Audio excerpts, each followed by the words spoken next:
We all loved Avatar The Last Airbender as kids.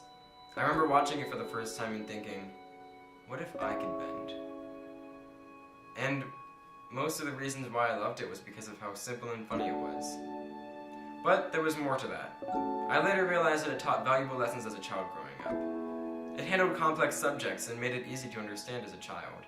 And it's one of my favorites, if not my favorite, TV shows of all time. Now, everyone that I asked said that they loved Avatar The Last Airbender. But when I asked them about Korra, they said they either A, didn't think it was funny, or B, disliked it for some unknown reason. Now, I've never personally followed the trend of disliking Avatar Korra because, well, I never really understood it. While Avatar The Last Airbender was made for kids, Avatar Korra was made for the kids that watched Avatar The Last Airbender, who were now teens. So when people said it lost its childish feel, it's because Korra's not a kid, she's a teenager. Whereas The Last Airbender went over crushes, responsibility, and practice, Korra went over breakups, teamwork, and kindness. Now, The Last Airbender covered these subjects in a pretty straightforward way, while Korra showed how equality and unification can be done in both good and bad ways. One of the things that made people dislike Korra was the fact that there was more than one villain.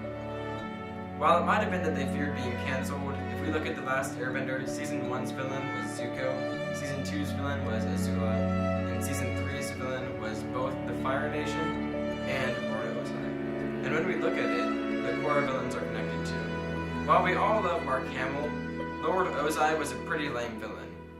He was your average bad guy with the sole intent of conquering the whole world.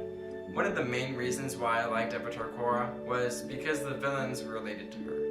Amon wanted non-benders to be equal to benders, but instead of making their social classes equal, he decided to remove everyone's bending.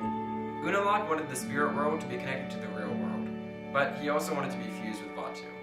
The Red Lotus wanted all benders to be equal, so they went around killing world leaders and tried to kill Korra. And Kuvira wanted the Earth Kingdom to be reunited, so she went around conquering places, and if they didn't oblige, she would do this.